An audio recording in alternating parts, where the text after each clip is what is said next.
দাও আসুন 167 সংখ্যার গান দিয়ে আমরা শুরু করি।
ঈশ্বর ধন্যবাদ হোক, তার রাজ্য তার মহিমা ও আমাদের মধ্যে নেমে আসুক। আসুন আমরা একটা গান করি, আজকা দিন এহোবা নে বানায়া। আজকে এই দিন তিনি বানিয়েছে আমাদের জন্য। আমি আগেও যেমন বললাম, হয়তো আমাদের মনে হতে পারে যে এই গরম, এই অস্থিরকর পরিস্থিতি, কিন্তু তাও মনে রাখেন ঈশ্বর আপনার সহবর্তী, তাই এখনও আপনি বেঁচে আছেন। তাই আসুন আমরা সেই ইহোবার প্রশংসা করি, সৃষ্টিকর্তার মহিমা করি।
আজকে এই দিন ঈশ্বর তৈরি করেছেন, তাতে আমরা আনন্দিত, তাতে আমরা খুশি, কারণ আমরা তাকে প্রশংসা করার সুযোগ পেয়েছি। Amen, hallelujah. আসুন ঈশ্বরের বাক্য পড়ি আমরা। গীত সংহিতা 89 অধ্যায়, সাম 89, ভজন সংহিতা 89, ঈশ্বরের বাক্য, গীত সংহিতা তার 89 অধ্যায় 1 থেকে 13 পদ। আসুন আমরা ঈশ্বরের বাক্য খুলি। গীত সংহিতা তার 89 অধ্যায় 89।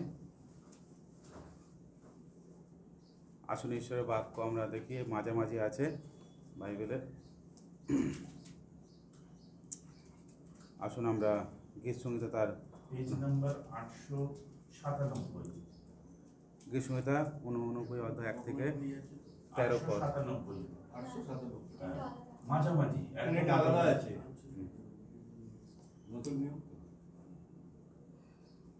ঠিক আছে, আসুন আমরা পাশাপাশি না শেয়ার করে পাঠ করি। আসুন আমরা শুরু করি, একসঙ্গে আমরা পড়ি ঈশ্বরের বাক্য। আমরা একসঙ্গে পাঠ করি, কাছাকাছি আমরা শেয়ার করে পড়ি। আমি চিরকাল সদাপ্রভুর বহুবিধ দয়া গাহিব, আমার নিজ মুখে তোমার বিশ্বস্ততা পুরুষ পরম্পরার কাছে ব্যক্ত করিব। কারণ আমি বলিয়াছি, দয়া চিরতলে সংপ্রথিত হইবে, তুমি আপন বিশ্বস্ততাকে স্বর্গে সংস্থাপন করিবে। আমি আপন মনোনীত লোকদের সহিত নিয়ম করিয়াছি, নিজ দাস দাউদের কাছে এই শপথ করিয়াছি, আমি তোমার বংশকে চিরতলে সংস্থাপন করিব, পুরুষে পুরুষে তোমার সিংহাসন গাঁথিব। হে সদাপ্রভু, স্বর্গ তোমার আশ্চর্য ক্রিয়ার, পবিত্রগণের সমাজে তোমার বিশ্বস্ততার প্রশংসা করিবে। কেননা আকাশে সদাপ্রভুর সহিত কে উপমা হইতে পারে? বীর পুত্রদের মধ্যেই বা কে সদাপ্রভুর তুল্য? ঈশ্বর পবিত্রগণের সভাতে প্রবল পরাক্রমশালী, আপনার চতুর্দিগস্থ সকলের উপরে ভয়াবহ। হে সদাপ্রভু, বাহিনীগণের ঈশ্বর, হে যা তোমার তুল্য বিক্রমী কে? আর তোমার বিশ্বস্ততা তোমার চারিদিকে বিদ্যমান। তুমি সাগর গর্ভের উপরে কর্তৃত্ব করিতেছ, তাহারা তরঙ্গমালা উঠিলে তুমি তাহা প্রশান্ত করিয়া থাকো। তুমি রহবকে চূর্ণ করিয়া হত ব্যক্তির সমান করিয়াছ। তুমি নিজ বলবন্ত বাহু দ্বারা তোমার শত্রুগণকে ছিন্ন ভিন্ন করিয়াছ। আকাশমণ্ডল তোমার, পৃথিবীও তোমার, জগৎ ও তার সমস্ত বস্তু তোমারই সংস্থাপিত।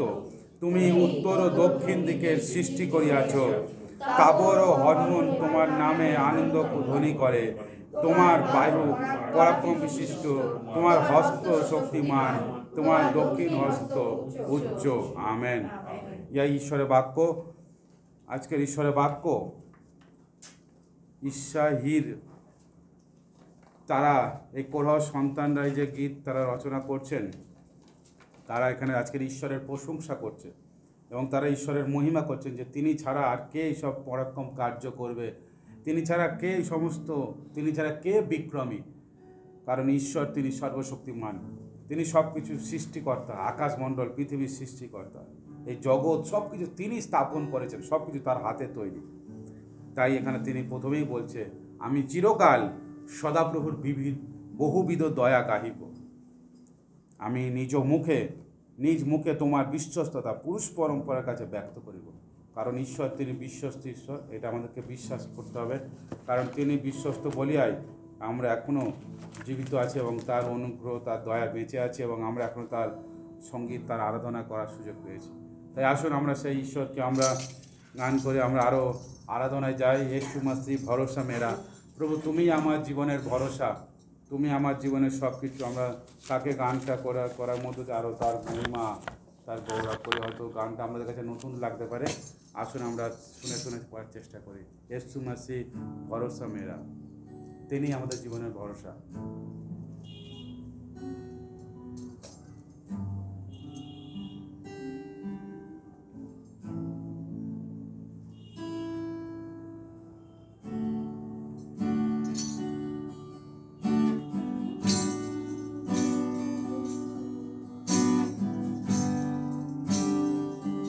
প্রভুর সামনে আসি আমরা।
সেই ঈশ্বর বিশ্বস্ত ঈশ্বরের সামনে আসি আমরা।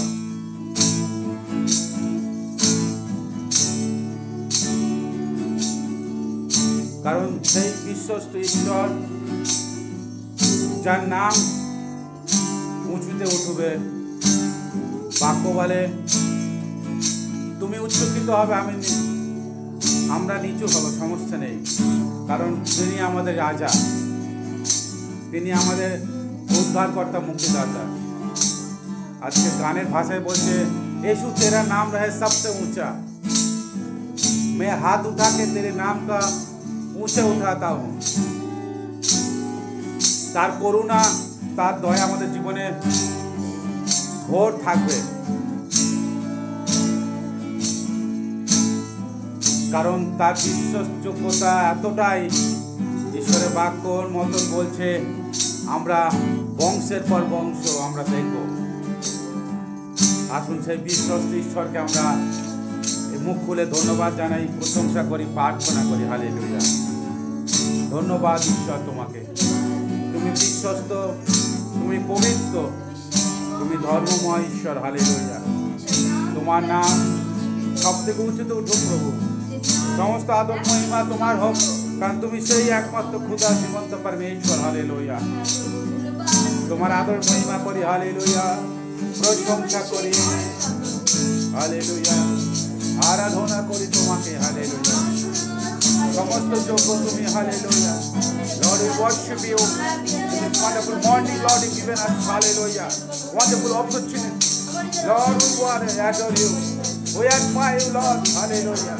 প্রভু তোমাকে ধন্যবাদ করি, তোমার নামকে গৌরবান্বিত প্রশংসিত করি, কারণ তুমি একমাত্র জীবন ঈশ্বর। হালেলুয়া। ধন্যবাদ করি প্রভু, প্রশংসা তোমার করি। হালেলুয়া। তুমি জীবন্ত, তুমি পবিত্র, একমাত্র ঈশ্বর। স্বর্গ তোমার সিংহাসন, পৃথিবী তোমার পাদপীঠ প্রভু। তোমার বিশ্বস্ততা সমস্ত যুগ যুগে, বিশ্বস্ততা সবকিছু প্রভু আমরা দেখতে পাবো প্রভু। আমাদের বংশের পর বংশ তোমার সেই মহিমা করবে প্রভু। আমাদের এই প্রার্থনা প্রভু, এবং আমরা তোমার সামনে বিশ্বস্তভাবে দাঁড়িয়ে থাকতে চাই শেষ পর্যন্ত। হালেলুয়া। মহিমার যোগ্য তুমি প্রভু, তুমি একমাত্র আদর সম্মানের যোগ্য। হালেলুয়া। জীবন্ত ঈশ্বর, তুমি আশ্চর্য কার্যকারী ঈশ্বর। আমাদের প্রত্যেকের জীবন, আমাদের পরিবারে তুমি আশ্চর্য কার্য করো।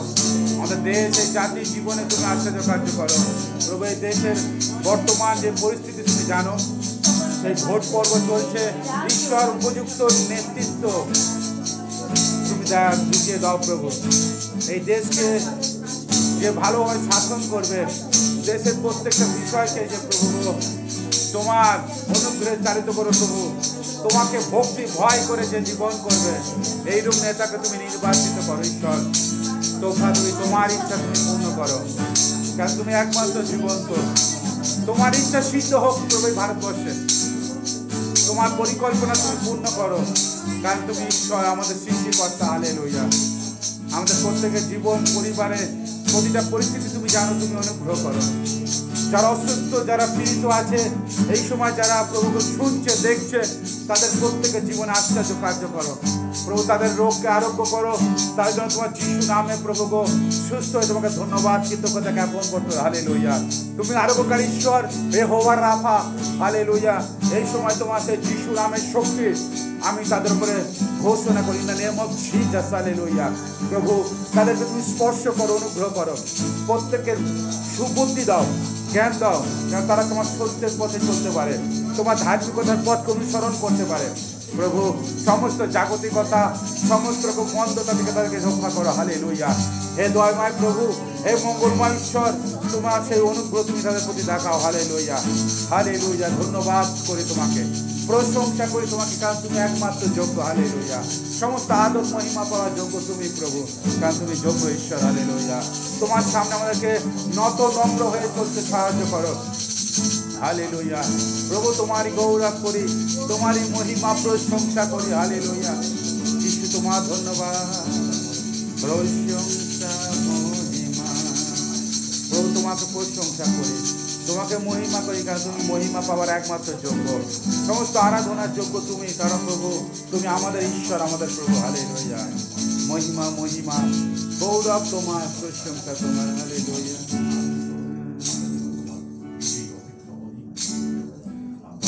ধন্যবাদ প্রভু, ধন্যবাদ।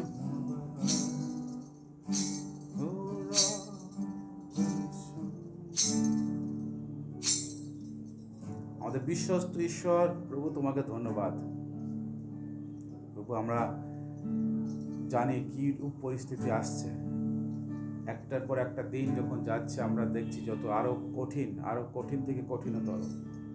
কিন্তু ঈশ্বর, আমরা যদি এই জগতের দিকে তাকাই তাহলে আমাদের জীবনে বেঁচে থাকার আশা আমাদের ক্ষীণ হয়ে যাবে। কিন্তু আমাদের সঙ্গে তুমি আছো, আমরা তোমার দিকে তাকাতে চাই এবং আমরা তোমার সুসমাচারের জন্য, তোমার গৌরবের জন্য জীবন করতে চাই। তুমি আমাদেরকে সাহায্য করো, আশীর্বাদ করো প্রভু। আমরা যতক্ষণ নিঃশ্বাস প্রশ্বাস নিতে পারছি যেন আমাদের জীবন দ্বারা তোমার মহিমা প্রকাশ পায়, তুমি আশীর্বাদ করো প্রভু। এই জগতের সমস্ত অভিলাষ, জগতের সমস্ত রকমের প্রলোভন থেকে তুমি আমাদেরকে রক্ষা করো। আমরা তোমার সামনে শেষ পর্যন্ত ক্রুশ বহন করে যেতে চাই, বিশ্বস্ত করে থাকতে চাই, তুমি আশীর্বাদ করো, কারণ তুমি বিশ্বস্ত ঈশ্বর প্রভু। তুমি বাক্যে বলেছ যে এগুলো কিছুই নয়, সবে শুরু, আরও অনেক কিছু ঘটবে, কিন্তু তোমরা শেষ পর্যন্ত জেগে থাকো।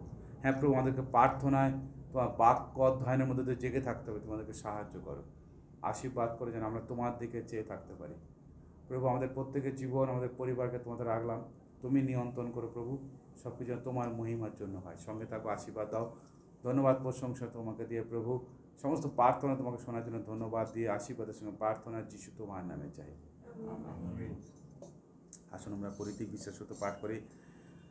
আমি ঈশ্বরে বিশ্বাস করি, যিনি সর্বপৃথিবীর সৃষ্টিকর্তা, সর্বশক্তিমান পিতা ও তার একমাত্র পুত্র প্রভু যীশু খ্রিস্টে, যিনি পবিত্র আত্মার গর্ভস্থ হলেন, কুমারী মরিয়ার মধ্যে দুঃখ ভোগ করিলেন, কুশবিদ্ধ হইলেন, মরিলেন ও কবরস্থ হইলেন, তৃতীয় দিবসে মৃতদের মধ্য হইতে পুনঃ উঠিলেন, স্বর্গে আরোহণ করিলেন এবং সর্বশক্তিমান পিতা ঈশ্বরের দক্ষিণ পাশে বসে আছেন। তথা হইতে জীবিত মৃতদের বিচার করতে আসবেন।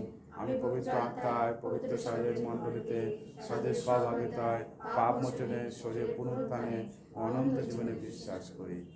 আমেন। প্রভু ধন্যবাদ হোক। আসুন আমরা ঈশ্বরকে যে উপহার দিয়েছি সেই উপহারের জন্য ঈশ্বরের সামনে আরেকটিবার আসি। সেই উপহার নিয়ে আমরা প্রভুর কাছে সমর্পিত হই। আসুন প্রিয় ভাই বোন, আরেকটিবার সেই উপহারের জন্য প্রার্থনা করি এবং আমাদের বিভিন্ন পরিবারের বিষয় থাকলে আমরা তার কাছে রাখি।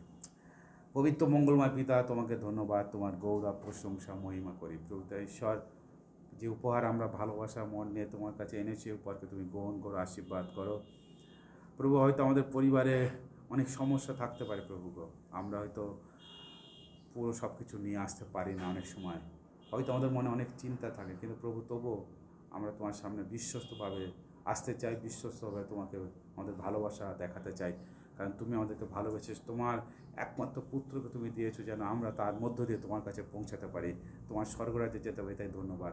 তাই প্রভু, আমরা আমাদের বেস্ট, আমাদের উত্তম সব কিছু উপহার তোমাকে নিয়ে আসতে চাই, তুমি আশীর্বাদ করো। এই উপহারকে তুমি গ্রহণ করো, সূচি পবিত্র করো, ভাণ্ডার থেকে পূর্ণ করো, আমাদের পরিবারে আশীর্বাদ দাও, পরিবারের ভাণ্ডারকে পূর্ণ করো, কাজে কর্মে ব্যবসা বাণিজ্যে তুমি আশীর্বাদ দাও। তুমি সেই দরজা, তুমি সেই সমস্ত দরজা খুলে দাও, অনুগ্রহের বর্ষণ তুমি আমাদের জীবনে দাও এবং যেন আমাদের জীবন সবসময় তোমার আশীর্বাদে পরিপূর্ণ থাকে, যেন আমরা তোমার সামনে বিশ্বস্তভাবে চলতে পারি।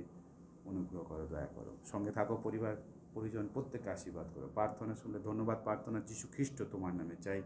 আমেন। প্রভু ধন্যবাদ হোক, প্রভুর গৌরব হোক, কারণ তিনি বিশ্বস্ত ঈশ্বর। আসুন আমরা ঈশ্বরের বাক্য পড়ি।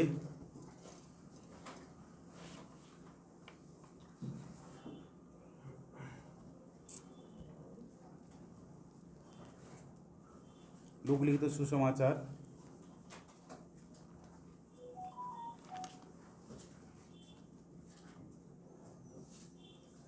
লূক লিখিত সুসমাচার 5 অধ্যায় আমরা বার করি।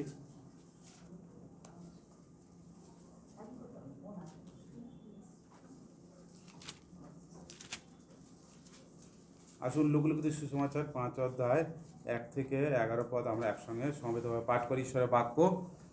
লুকলিখিত সুসমাচার 5 অধ্যায় 1 থেকে 11, ঈশ্বরের বাক্য। লুকলিখিত সুসমাচার নতুন নিয়মে, লুকলিখিত সুসমাচার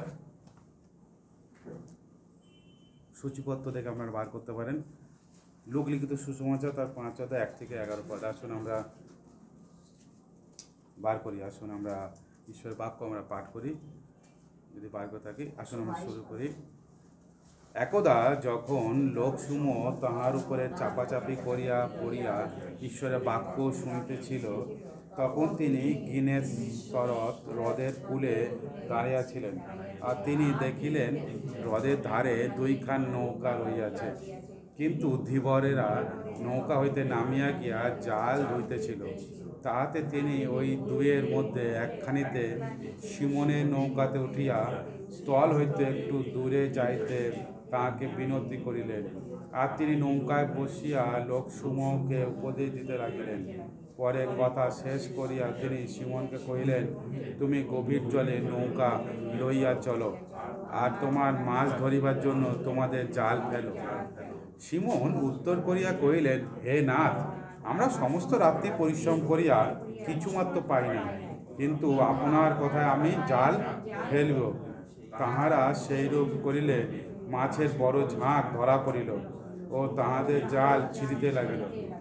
তাহাতে তাহাদের যে অংশীদারীরা অন্য নৌকায় ছিলেন, তাহাদিগকে তাহারা সংকেত করিলেন যেন তাহারা আসিয়া তাহাদের সাহায্য করেন।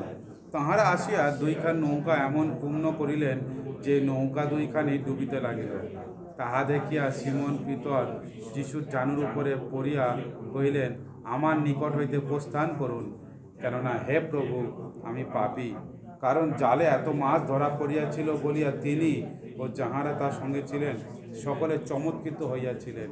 আর শিবদের পুত্র যাকব ও যোহন, যাহারা সিমনের অংশীদার ছিলেন, তাহারাও সেইরূপ চমৎকৃত হইয়াছিলেন। তখন যিশু সিমনকে কহিলেন, ভয় করিও না, এখন অবধি তুমি জীবনার্থে মানুষ ধরিবে।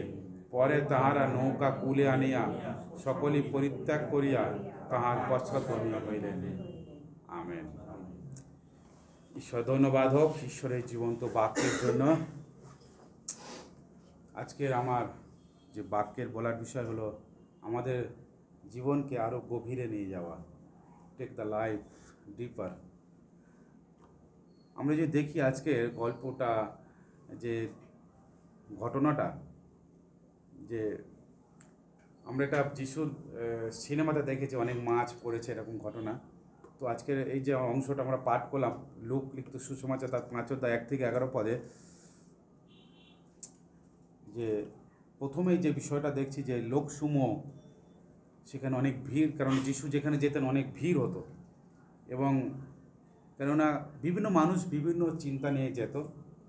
তো এখানে অনেক মানুষ গেছে এবং ঈশ্বরের বাক্য, এখানে ঈশ্বরের বাক্য বলছে যে তারা চাপাচাপি করছে, ঠেলাঠেলি করছে, কারণ ঈশ্বরের বাক্য শুনছিল, তারা শুনিতে ছিল, মানে প্রেজেন্ট কন্টিনিউয়াস টেন্সে আছে, শুনিতে ছিল তারা, ঈশ্বরের বাক্য শুনতে তারা শুনছে, সেই জন্য চাপাচাপি করছে, ঠেলাঠেলি করছে। এবং তখন তিনি একটু সেইখানে একটা হ্রদ মতন ছিল, এবং সেই লেক বা হ্রদ, সেখান থেকে উনি নৌকায় করে একটু দূরে যাচ্ছেন। এবং সেই যারা মাঝিরা ছিল, জেলেরা ছিল, যারা নৌকা থেকে নেমে তারা জাল ধরছিল, সেই তাদেরকে বলল চলো একটু দূরে যাই এবং জাল ফেলো। কিন্তু তারা বলল না, আমরা তো সারা রাত ধরে চেষ্টা করছি, কোনো মাছ পড়ে না। কিন্তু তার মধ্যে একজন সিমন বলল, ঠিক আছে, আপনি বলছেন তাই আমি যাব এবং আমরা জাল ফেলবো। এবং তারপরে দেখা গেল যে মাছ অনেক পড়লো এবং তাদের জাল প্রায় ছিঁড়তে লাগলো। তাই তাদের সতীর্থ বা যারা ছিল অংশীদারীরা, তাদেরকে ডেকে তিনি জাল তারা কোনোভাবে তুললো, এবং পিতরের মনে একটা চেতনা আসলো যে এটা একটা আশ্চর্য ব্যাপার ঘটেছে, এত আমরা চেষ্টা করে হলো না। কিন্তু উনি বললেন, তারপরে প্রভু বলার পরেই ঘটনা ঘটলো। তাই তিনি একটা অনুতাপ মনে তিনি বুঝতে পারলেন, নিজেকে চিনতে পারলেন, এবং প্রভুর সামনে তিনি নত হলেন এবং পাপী বলে নিজেকে স্বীকার করলেন। এবং প্রভুকে বললেন আমার থেকে দূরে যাও, কিন্তু প্রভু তাকে নতুনভাবে একটা নতুন কাজ, নতুন একটা তাকে চিন্তা তাকে দিল যে এখন থেকে তুমি মানুষ ধরো, তুমি আর মাছ ধরতে হবে না। এবং তারা তখন থেকে তার পিছনে অনুসরণ করলো। প্রিয় ভাই বোন, আজকের এই ঈশ্বরের বাক্য খুব সুন্দর একটা শিক্ষা আমাদের জীবনে দেয় এই বাক্য, এবং এই বাক্য জীবিত বাক্য। এই বাক্য আমাদের জীবনে জীবন পরিবর্তন করার বাক্য। ঈশ্বরের বাক্য, আজকের যে বাক্যের মধ্যে জীবন আছে, আজকের এই বাক্য থেকে বেশ কিছু অংশ আমাদেরকে শিক্ষা গ্রহণ করতে হবে। প্রথম যে শিক্ষাটা নিই সেটা হচ্ছে যে লোকেরা চাপাচাপি করে বাক্য শোনার জন্য তারা করছিল। বাক্য মানে তারা বাক্য শোনার জন্য কতটা আসক্ত ছিল। আপনারা জানেন যে মথি তার 5 অধ্যায় যিশুর পর্বতদত্ত উপদেশ, এবং আমরা যদি দেখি গভীর বিষয় সেখানটায় যে যিশু শিক্ষা দিল, এবং তারপরে লেখা আছে যিশু তাদেরকে দেখে বলছে যে আজ 3 দিন ধরে দেখছি এরা বসে আছে আমার কাছে শুনছে, তাই এদের জন্য খাবার ব্যবস্থা করো। তার মানে কি 2-3 দিন ধরেও লোক বাক্য শুনছে, যিশুর কথা শুনতে চাইছে, মানে ঈশ্বরের বাক্য শুনতে চাইছে। তার মধ্যে কতটা আকাঙ্ক্ষা, তাদের মধ্যে কতটা তৃষ্ণা। অনেক সময় আমরা মণ্ডলীতে 1 ঘন্টা 1.5 ঘন্টা বাক্য শুনতে পারি না। আমার অনেক অভিজ্ঞতা আছে। এক জায়গায় আমি গিয়েছিলাম, প্রচারককে ব্যঙ্গার্থে পিছন থেকে আমেন হালেলুয়া বলছে যাতে প্রচারক শেষ করে দেয়। এটা একটা মণ্ডলীর বাইরে কোন অনুষ্ঠানে দেখছিলাম। তার মানে বাক্য, মানে তাদের কর্ণ এতটাই খাঁটো হয়ে গেছে যে তারা বাক্য শুনতে পছন্দ করছে না। কিন্তু ঈশ্বরের বাক্য আজকে দেখছি 5 অধ্যায় 1 পদে যে লোকেরা চাপাচাপি করছে, মানে এত হয়তো ভিড় ছিল যে কী বলে শুনতে হবে, কি বলে। আমরা দেখছি এই চাপাচাপির একটা অবস্থা সেই শখকেও, যখন তিনি পেটে ছিলেন, যিশু যখন যাচ্ছিলেন, তিনি দেখতে পাচ্ছিলেন না, তিনি সবাইকে ধরে তিনি জাম মারছিলেন, উঠছিলেন যে দেখবো কে লোকটা। লাস্টে তিনি গাছের উপর উঠে গেলেন। তো এই ধরনের তৃষ্ণার্ত ব্যক্তিদের মধ্যে ঈশ্বরের কাজ বেশি, তাই এরা বাক্য শুনছিল। এবং তারপরে সেই ঈশ্বরের বাক্যের জন্য আকাঙ্ক্ষিত দেখে প্রভু যিশু সেখান থেকে কিছুটা দূরে গেলেন তারপরে। এবং এখানে একটা মজার বিষয় হলো যে জেলেরা, যারা ধরুন আমরা আলটিমেটলি জানি যারা প্রফেশনাল, যারা মাছ ধরে, তারা জানে যে কোন দিকে জাল ফেলতে হবে, কি করতে হবে, কোন স্রোতের মধ্যে সেই মাছ পাবো আমরা, কিভাবে কি হবে। কিন্তু এখানে আজকের বাক্যে বলছে তারা কিন্তু সেই দিনে কেউ মাছ পায়নি, এবং সেই দিনে তারা মাছ কেউ পায়নি, তারা পরিশ্রম করে কিছু পায়নি। একই হ্রদে হয়তো তারা ছোটোবেলা থেকে হয়তো তাদের, জানেন এটা বাইবেলে যেহেতু নেই, কিন্তু আমরা এটা কল্পনা করতে পারি, তারা তো আর একদম বড় হয়েই এই হয়তো প্রফেশনে নেই। কেননা আমরা এর আগে দেখি যে শিবদিয়েপুর তাদের বাবার সঙ্গে জাল ছাড়ছিল, জাল রিপেয়ার করছিল। তার মানে কি তাদের বাবা থেকে হয়তো তার দাদু সেই প্রফেশনের সঙ্গে যুক্ত ছিল, সেই কাজে। তার মানে তাদের একটা জেনারেশনের মধ্যে সেই কাজ করার একটা চিন্তা আছে। তারা সেই দিন কিন্তু কোনো মাছই পাননি, এবং তারা হয়তো একটা হতাশা নিরাশার হৃদয় নিয়ে তারা জাল ধরছে যে আজকে তো কিছু ইনকাম হলো না।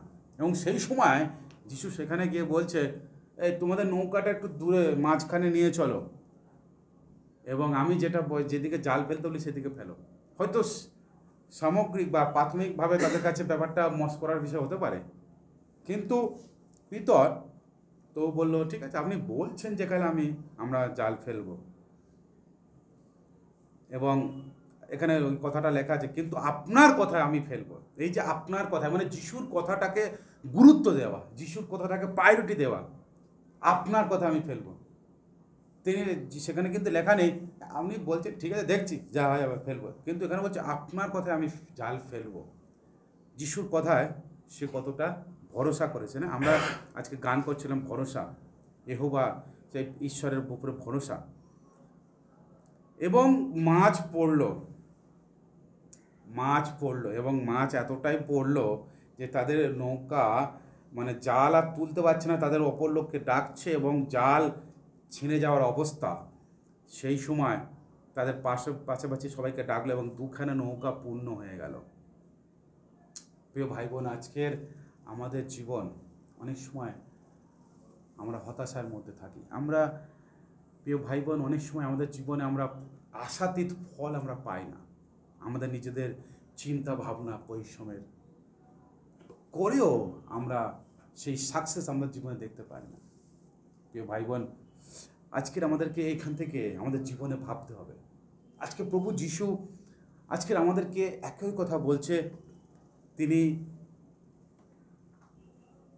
এই যে পিতরকে তিনি যে কথা বলেছেন, তিনি আমাদেরকে একই কথা বলছেন যে 4 পদে, পরে কথা শেষ করিয়া তিনি সিমনকে কহিলেন, তুমি গভীর জলে নৌকা লইয়া চলো। প্রিয় ভাই বোন, আজকের আমাদের জীবন নৌকা, জীবন তরী হয়তো অনেক আমাদের চেষ্টার পরেও সেই নদীর কিনারায় আজকের হয়তো এসে ঠেকে গেছে। আজকে আমরা অনেক ভাবছি যে আমি কি করব, আমি এত পরিশ্রম করেও আমার পরিবার বা আমার জীবনে আমি সফলতা নিয়ে আসতে পারছি না। আমি বারবার চেষ্টা করছি, তবু আমি কিছু পাচ্ছি না। আমার সন্তান, আমার জীবন, আমার কর্মক্ষেত্র, বিভিন্ন জায়গায় আজকে হয়তো আমি অসফলতা হয়েছি বা আমি আজকে হতাশার মধ্যে আছি। সেই জন্য তবু আজকে আপনাকে প্রভু বলছে গভীর জলে নৌকা নিয়ে চলো। প্রিয় ভাই বোন, আজকের আপনাকে আরেকটিবার প্রভু আপনার নৌকার উপরে উঠে আপনাকে গভীর জলে নিয়ে যেতে বলছে এবং সেই আপনার যে তালন্ত ঈশ্বর দিয়েছে, যে অনুগ্রহ আপনাকে দিয়েছে, সেই অনুগ্রহের জাল আপনাকে ফেলতে বলছে। কারণ তিনি আপনার জালে আজকের মাছ পরিপূর্ণ করে দিতে চান। প্রিয় ভাই বোন, সেই দিনে প্রভু যিশু তাদেরকে কিন্তু তারা বলে দিয়েছিলেন যে কোন দিকে তারা জাল ফেলবে। প্রিয় ভাই বোন, আজকের প্রভুর কথা তারা শুনেছিল। পিতর, এখানে বাক্যে লেখা আছে আপনার কথা। আজকে প্রভুকে শুনতে হবে আপনাকে। আমরা যখন আমাদের ব্যক্তিগত চিন্তায়, ব্যক্তিগত শক্তি নিয়ে, ব্যক্তিগতভাবে চেষ্টা করে যখন হয় না, যখন আমরা অসফল, তখন প্রভুর কথা শুনতে হবে। প্রভু তার বাক্যে যে রূপ বলেছে, প্রভু যে দিকে চলতে বলছে, যেভাবে বলছে, হয়তো আমাদের জীবনে হয়তো অনেক কিছু সংশোধন হওয়ার জন্য বলতে পারে, বা আমাদের জীবনে অনেক সময় অনেক কিছুকে ছাড়তে বলতে পারে, বা আমাদের জীবনে অনেক সময় অনেক কিছু কাটতে বলতে পারে। আমরা জানেন ঈশ্বরের বাক্যে লেখা আছে যদি তোমার চোখ যদি তোমাকে ডিস্টার্ব করছে, সে চোখ দরকার তুলতে হবে। কিন্তু এটা বলার অর্থটা কি? সত্যি কি আমরা আমাদের হাত পা কেটে ফেলবো, চোখকে তুলে ফেলবো? তার মানে আমাদের এই বিষয়গুলো, যে বিষয়গুলো আমাদের জীবনে, আমাদের আত্মিক জীবনে মানে ডিস্টার্ব করে বা আমাদের আত্মিক জীবনকে বৃদ্ধি পেতে গেলে বাধা সৃষ্টি করে, সেই বিষয়গুলো আমাদেরকে ছাড়তে হবে। সেই বিষয়গুলোকে ছাড়তে হবে, না হলে প্রভুর কার্য আমাদের জীবনে দেখতে পাবো না। তাই প্রিয় ভাই বোন, সেই যারা জেলে ছিল তাদের জীবনে তারা সেই দেখতে পেয়েছিল প্রভুর কার্য, এবং আপনারা জানেন সেই কার্য দেখার পরে পিতরের জীবনে চেতনা এসেছিল যে তার নিজের জ্ঞানে, নিজের চিন্তায় যে কথাটা বলেছিল যে যিশুকে পিতর কি বলেছিল, হে নাথ, আমরা সমস্ত রাত্রি পরিশ্রম করে কিছুই পাই নাই। মানে পিতরের এক্সপেরিয়েন্স, পিতরের অভিজ্ঞতা নিয়ে তিনি বলেছিলেন, আমি তো সারা রাত চেষ্টা করলাম, কিছুই তো পেলাম না আমরা। সেই অভিজ্ঞতা যে বিফল হয়েছে প্রভুর সামনে, পিতর অনুভব করলেন যে আমি আমার চেষ্টা নিয়ে আমি করেছি। প্রিয় ভাই বোন, আমরা অনেক সময় করি আমাদের চেষ্টা নিয়ে, আমাদের পরিবারকে নিয়ন্ত্রণ করার, আমি কাজ কিভাবে করব, আমার ব্যবসা কিভাবে হবে, আমার পরিবার কিভাবে ভালো হবে, আমার সন্তানরা কীভাবে ভালো হবে, কিন্তু দেখা গেল তবু আলটিমেটলি আমরা বিফল হতে পারি, আমরা অসফল হতে পারি। তাই জন্য পিতর অনুভব করলেন যে আমাদের এত চেষ্টা করেও কিছু হয় না। যে অভিজ্ঞতা আমরা এতদিন জাল ফেলেছি, সেই অভিজ্ঞতা কোনো কাজে লাগলো না। কিন্তু আজকে প্রভু যখন বললেন, সেখানে আমরা এত মাছ পেলাম যে আরও নৌকা যারা চালাচ্ছে তাদের সহযোগিতা নিতে হচ্ছে, আমাদের সহতীর্থদের জেলেদের সাহায্য নিতে হচ্ছে, যেন আমাদের নৌকা আমরা সেই মাছ যেন তুলতে পারি, এবং নৌকা ডুবো অবস্থা। এতটাই ঈশ্বরের অনুগ্রহ, আশীর্বাদ সেখানে পরিপূর্ণ হয়ে গেছে তাদের জালে। তাই পিতর এটা দেখে তিনি আর অন্য কথা বললেন না যে আপনি তো চমৎকার করেছেন, আসুন প্রতিদিন আমাদের জাল আপনি বলবেন আমরা ফেলবো না। পিতর তিনি পুরোপুরি প্রিয় ভাই বোন সমর্পণ করলেন। পিতর নিজেকে সমর্পণ করলেন, প্রভুর সামনে তিনি নত হয়ে গেলেন এবং তিনি তার মুখ থেকে একটা কথাই বার করলেন, প্রভু আমি পাপী। প্রিয় ভাই বোন, এই বিষয়টা খুব গুরুত্বপূর্ণ আমাদের জীবনে। আমরা যখন অসফল হই, যখন আমাদের জীবনে সমস্যার বেড়া যায়, আমরা বদ্ধ হয়ে যাই, যখন আমরা কোনো রাস্তা খুঁজে পাই না, আমরা কিন্তু বারংবার চেষ্টা করে যাই নিজেদের জ্ঞান বুদ্ধিতে। কিন্তু আমরা যদি প্রভুর সামনে স্যালেন্ডার হই, প্রভুর সামনে নিজেকে সমর্পণ করি যে প্রভু আমি পাপী, আমার কোনো শক্তি নেই, আমি নিজের চিন্তায় আমি কিছু করতে পারি না, তুমি সব কিছু করো। প্রিয় ভাই বোন, প্রভু আপনার জীবনে কাজ করবে এবং প্রভু সেই দিন পিতরের জীবনে সেই কাজটা করেছিল। তাই প্রভু তাকে অন্য কিছু বলেনি, আর প্রভু তাকে একটা কথা বলল যে পিতর যিশু সিমনকে কহিলেন, ভয় করিও না। দেখুন প্রভু আশ্বস্ত করছে, হ্যাঁ, তিনি যে পাপী এবং ভয়ের বিষয়টা এখানে কিভাবে এসেছে এখানে লেখা নেই, কিন্তু যিশু তাকে যে বাক্যটা দিয়ে তাকে প্রথম যে আশ্বস্ততা করছে সেটা হচ্ছে ভয় করো না। প্রিয় ভাই বোন, এই বিষয়টা আমাদের প্রত্যেকের জীবনে আছে। আমরা ভাবছি কি হবে, কি হয়ে গেল, কি করব, কিন্তু আজকে প্রভু বলছে ভয় করো না, ভয় করো না।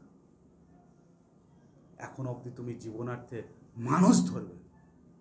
পিতরকে একটা বড় দায়িত্ব দিল, মাছ ধরার দায়িত্ব থেকে একদম মানুষ ধরার দায়িত্ব দিয়েছে। তারা ভাবতে পারে কি কাজ দিয়েছে, কিন্তু আজকে সেই মহান কাজটা পিতরকে সমর্পণ করছে, যেন সে মানুষ ধরতে পারে, মানে ঈশ্বরের রাজ্যের কথা যেন মানুষকে বলতে পারে। এবং আমরা জানি যে যে এই পিতর যে শিক্ষিত ছিল না, কিন্তু ঈশ্বরের বাক্য আমরা দেখি পেরিতে তিনি যখন সেই প্রচার করছিলেন, ঈশ্বরের বাক্য লেখা আছে যে মানুষের মধ্যে শেলবিদ্ধ হচ্ছিল এবং সেখানে মানুষরা জিজ্ঞেস করলো, হে ভাইরা, আমরা কি করব নতুন জীবন পাওয়ার জন্য? আর পিতর বলল, তোমরা মন ফেরাও এবং যীশু খ্রিস্টের নামে পাপ মোচনের নিমিত্ত বাপ্তাইজিত হও। এবং ঈশ্বর বাক্যে লেখা আছে সেই দিন কম বেশ 3000 লোক প্রভুতে নতুন জীবন পেল। প্রিয় ভাই বোন, ভাবুন যে পিতর জেলে ছিল, যার মধ্যে শিক্ষা ছিল না, কিন্তু সে নিজেকে যখন চিনতে পারলো যে আমার কোনো অ্যাবিলিটি নেই, আমার কোনো সক্ষমতা নেই, আমি পাপী, সে নিজেকে প্রভুর সামনে সমর্পণ করলো, প্রভু তাকে তুলে বললো, তুমি ভয় করো না, তুমি এখন থেকে মানুষ ধরবে। এবং সেই দিন থেকে পিতর সেই কার্য করেছিল। এবং তারপরে 11 পদ বলছে, পরে তাহারা নৌকা কুলে আনিয়া সকলেই পরিত্যাগ করিয়া তাঁর পশ্চাৎগামী হইলেন। ফলো দ্য ক্রাইস্ট, যিশুর পিছনে তারা গেলেন। প্রিয় ভাই বোন, আজকের আমাদের জীবনে আমাদের এই পরিস্থিতির পরেও যদি আমাদের জীবনকে প্রভু যখন ঠিক করে, অনেক সময় আমরা পিছনে চলতে পারি না, কিন্তু তারা সেটা করেছিল। তারা কখনোই ভাবেনি যে আমাদের কিভাবে জীবন চলবে, আমরা কি খাবো, কি পরবো। আমরা জানি মতিলিখিত সুসমাচারে যিশু সেই জন্যই বলছে এগুলো পরজাতিরা চিন্তা করে, কারণ আমরা ঈশ্বরের অনুগ্রহের অধীন। আমাদের জীবনে কাজ কর্ম, ব্যবসা বাণিজ্য যা কিছু আছে, ঈশ্বরের কাছে আমাদেরকে সমর্পণ করতে হবে। ঈশ্বরকে বলতে হবে, ঈশ্বর তুমি এগুলোকে নিয়ন্ত্রণ করো, কারণ আমরা কিছু নয়, আমাদের কোনো জ্ঞান বুদ্ধি নেই, আমাদের কোনো শক্তি নেই, সব কিছু তোমার জন্য। প্রিয় ভাই বোন, আমাদেরকে সমর্পণ করতে হবে আমাদের সব কিছু। প্রিয় ভাই বোন, সমর্পণ যদি না করি আমরা কখনোই আমাদের জীবনে আমরা ফল দেখতে পাবো না। সমর্পণ না করলে আমরা কখনোই সফলতার মুখ দেখতে পাবো না। আমরা বারবার হয়তো আমাদের জীবনে বিফল হতে পারি, আমরা হতাশ হতে পারি, আমরা নিরাশ হতে পারি। এবং ঈশ্বরের রাজ্য, ঈশ্বর যে জন্য তিনি বলতে চেয়েছেন, যে কাজের জন্য তিনি বলেছেন বারবার, সেই আমরা জানি সেই মথি 6:33 তিনি বলছে, তোমরা প্রথমে তার রাজ্য ধার্মিকতার জন্য চেষ্টা করো, তাহলে এই সকল দ্রব্য তোমাদেরকে দেওয়া যাইবে। তাই আমাদের জীবনে দরকার, প্রয়োজন, আমরা তখনই সেটাকে অ্যাচিভ করতে পারি যখন আমরা তার রাজ্য এবং তার ধার্মিকতার কাজে আমরা যুক্ত হব। এবং সেই শিষ্যরা সেই কাজে যুক্ত হলেন। তাই জন্য এখানে লেখা আছে তারা সকলেই পরিত্যাগ করিয়া তাহার পশ্চাৎগামী হলেন। এই যে তাহার পশ্চাৎগামী হওয়া, এটা আমাদের জীবনে খুব বড় একটা চ্যালেঞ্জ। এবং এটা যদি আমরা না, এই বিষয়টা যদি আমরা না আমাদের জীবনে পারি, তার পিছনে না যেতে পারি, কখনো হবে না। সেই জন্য প্রভু বলছে, তোমাদের নিজেদের ক্রুশ তুলিয়া নাও এবং আমার পিছনে আসো। প্রিয় ভাই বোন, আজকের আমরা যদি না নিজেদের ক্রুশ তুলে নিই, বারবার আমরা হতাশার মধ্যে যেতে পারি, বারবার আমরা সমস্যার সম্মুখীন হতে পারি। নিজের ক্রুশকে তুলে নেওয়া মানেটা কি? এই যে পশ্চাৎগামী হয়েছে তার মানেটা কি? নিজের চিন্তাকে ছেড়ে দেওয়া, নিজের যে তালন্তের উপরে ডিপেন্ড করা, যে আমি পারবো, আমি নিজের উপর ছেড়ে দেওয়া, টোটালি প্রভুর হাতে নিজেকে সমর্পণ করা। প্রভুর এই বাক্য মতন বাধ্য হওয়া, প্রভু যেভাবে বলছে সেইভাবে। তাই প্রিয় ভাই বোন, সেই জন্যই বললাম যে আমাদের সেই জীবন তরিকে, আমাদের সেই জীবনকে গভীরে নিয়ে যেতে হবে, গভীরে। সেই জন্যই বললাম, আজকের আমাদের নৌকা বারবার সেই তীরেতে এসে আটকে যাচ্ছে। আপনার আজকে নৌকায় কোনো মাছ নেই, আজকের আমার নৌকা খালি হয়ে আছে, আপনি আজকের হতাশ হয়ে আছেন, আজকের আপনার শুধু আপনি জাল ধরছেন, আপনার ফল কিছু নেই। আপনি প্রভুতে বাধ্য হন, প্রভুর কথা শুনে আরেকটি বার আপনি আপনার জীবন নৌকাকে মাঝখানে নিয়ে চলুন। প্রিয় ভাই বোন, প্রভু আপনার নৌকায় মাছ পরিপূর্ণ করে দিতে চান, আপনার জীবনে তার অনুগ্রহকে পরিপূর্ণ করে দিতে চান। কারণ তিনি সেই জন্য যোহন 10:10 বলছেন, আমি এসেছি যেন তারা জীবন পায় এবং জীবনের উপচয় পায়। আমাদের জীবনকে তিনি উপচয়ময় জীবন করতে চায়, তিনি আশীর্বাদময় জীবন করতে চান। যখন আমরা আমাদের জীবন নৌকাকে আমরা মাঝখানে নিয়ে যাব, প্রভুর সেই প্রেমের গভীরে আমরা নিয়ে যাব, প্রভুতে গভীরে নিয়ে যাব। প্রিয় ভাই বোন, গভীরে নিয়ে যাওয়া মানে, সে যিশু যে তাদেরকে বলেছিল আমাদের কাজকে তিনি গভীরে নিয়ে যাওয়া মানেটা কি? যিশুর মধ্যে সেই গভীরে নিয়ে যাওয়া। যিশুর সঙ্গে কিনারা বা ধারে সম্পর্ক নয়, গভীর সম্পর্ক। যিশুর মধ্যে গভীরভাবে আমাদের জীবনকে নিয়ে যাওয়া। যিশু আপনার জীবনকে তার অনুগ্রহে পরিপূর্ণ করবে, তার ফলেতে পরিপূর্ণ করবে। প্রিয় ভাই বোন, আজকের আপনি তাই আপনার জীবনে পদক্ষেপ গ্রহণ করতে হবে। আজকে প্রভুর কথা আপনাকে শুনতে হবে। আজকে প্রভু আজকের আপনাকে একই কথা বলছে। প্রিয় ভাই বোন, আজকে প্রভু একই কথা আপনার জীবনে, তিনি একই কাজ তিনি করতে চাইছেন।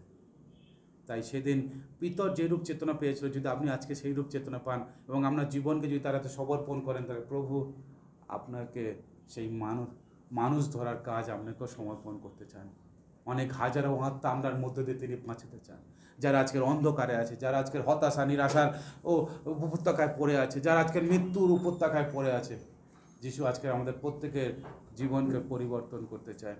যিশু আজকে আমাদের প্রত্যেকের জীবনকে নতুন করতে চায়, কারণ তিনি আমাদেরকে ভালোবাসেন, তিনি আমাদের জন্য পরিকল্পনা করে রেখেছেন। কারণ আমরা জানেন যে প্রভুর আগমন সন্নিকট, প্রভু তিনি আবার আসছেন। চাই যা কিছু তিনি প্রাকৃতিক চিহ্ন তিনি দিতে চেয়েছিলেন এবং যা কিছু বিভিন্ন বিষয় বলেছেন, প্রত্যেকটা বিষয় আজকে সফল হচ্ছে, প্রত্যেকটা ভাববাণী, প্রত্যেকটা কথা আজকে সফল হচ্ছে। তিনি যা কিছু সুসমাচারে বলেছিলেন, প্রিয় ভাই বোন, এবং প্রকাশিত বাক্যের প্রত্যেকটা কথা আজকে প্রকাশ পাচ্ছে। তাই আজকের আমি আপনি এর জন্য কতটা প্রস্তুত, আজকের আমি আপনি কতটা তৈরি হচ্ছি, আজকের আমি আপনি কতটা সমর্পিত জীবন করছি, এটা খুবই গুরুত্বপূর্ণ। তাই প্রিয় ভাই বোন, আমি চাই আজকের আপনার জীবনকে, আপনার জীবনের সেই নৌকাকে গভীর জলে নিয়ে চলুন। যিশুর সঙ্গে গভীরভাবে আপনার সম্পর্ককে আপনি তৈরি করুন। কারণ প্রভু আপনার জীবন নৌকায় তার অনুগ্রহের সেই মাছকে তিনি পরিপূর্ণভাবে ভরে দিতে চান। আপনার জীবনকে তিনি আরও আশীর্বাদে পরিপূর্ণ করে দিতে চান, কারণ তিনি আপনাকে ভালোবাসেন। আসুন প্রিয় ভাই বোন, আমরা এই সময় সেই প্রভুর সামনে আসি এবং আমরা ঈশ্বরের সামনে চোখ বন্ধ করি এবং আমরা নিজেকে সমর্পণ করি। প্রিয় ভাই বোন, প্রিয়জন, আজকের খ্রিস্ট আজকের আপনাকে আরেকটিবার বলছে, চলো মাঝ নদীতে, চলো গভীরে চলো এবং তোমার জালকে ফেলো। চলুন গভীরে আমাদের নৌকাকে নিয়ে যাই, আমাদের জীবন তরিকে গভীরে নিয়ে যাই। আজকের আপনার পরিবারের সমস্যাকে, আজকের আপনার ব্যক্তিগত জীবনের সমস্যা, আজকের আপনার সংসারের সন্তানদের জন্য চিন্তার সমস্যা, ব্যবসা বাণিজ্য কাজে কর্মের যা কিছু সমস্যা, আজকে সেই প্রভুর সামনে নিয়ে আসুন এবং আজকে সেই পিতরের মতো নিজেকে প্রভুর সামনে সমর্পণ করুন যে প্রভু, আমি পাপী প্রভু, আমার চিন্তা নিয়ে আমি বারবার চলে আমি বিফল হয়েছি, আমি অসফল হয়েছি। আমি এখন থেকে তোমার কাছে নির্ভর করতে চাই, আমি তোমাতে সমর্পণ হয়ে চলতে চাই। তুমি আমাকে সাহায্য করো। তোমার ক্রুশ আমি বহন করতে চাই। প্রতিদিন আমার জীবনে প্রভু আমি তোমার ক্রুশকে তুলে নিয়ে এগিয়ে যেতে চাই। তুমি আশীর্বাদ করো। আসুন আমার প্রার্থনা করি প্রভু, তোমাকে ধন্যবাদ দিই প্রভু, তুমি আমাদেরকে সাহায্য করো। পিতা ঈশ্বর, এই সময় তোমার প্রত্যেকটা সন্তানকে তুমি অনুগ্রহ করো, যেন তাদের জীবনে অনেক আশীর্বাদের ফল তারা দেখতে পায়।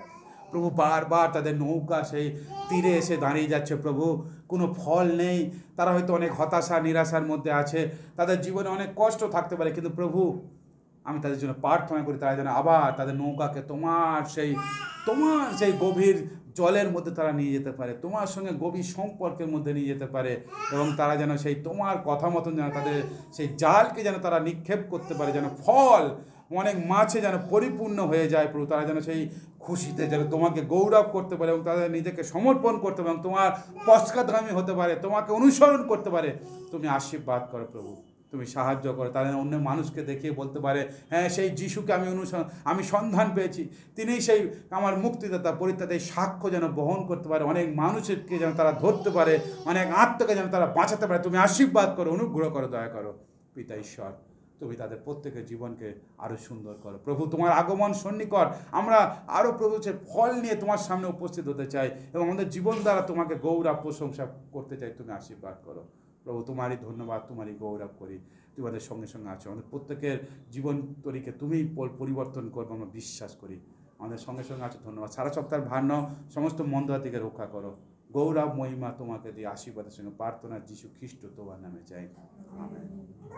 আসুন প্রভু সেখানে প্রার্থনা করি। হে আমাদের স্বর্গস্থ পিতা, তোমার নাম পবিত্র বলে মান্য হোক, তোমার রাজ্য আইসুক, তোমার ইচ্ছা সিদ্ধ হোক, যেমন স্বর্গে তেমন পৃথিবীতে হোক। আমাদের প্রয়োজনীয় খাদ্য আজ আমাদেরকে দাও, আর আমাদের অপরাধ সকল ক্ষমা করো, যেমন আমরা আপন ওদেরকে ক্ষমা করিয়াছি। আর আমাদের পরীক্ষাতে আনিও না, কিন্তু মন্দ হইতে রক্ষা করো। রাজ্য পরাক্রম মহিমা যুগে যুগে তোমার, আমেন।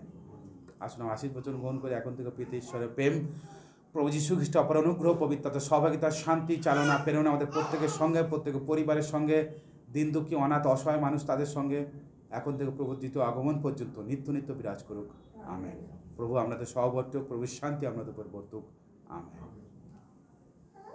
জয় যিশু। সবাই ভালো থাকেন, সুস্থ থাকেন। ঈশ্বর আমাদের প্রত্যেকের মঙ্গল করুক। আবার দেখা হবে।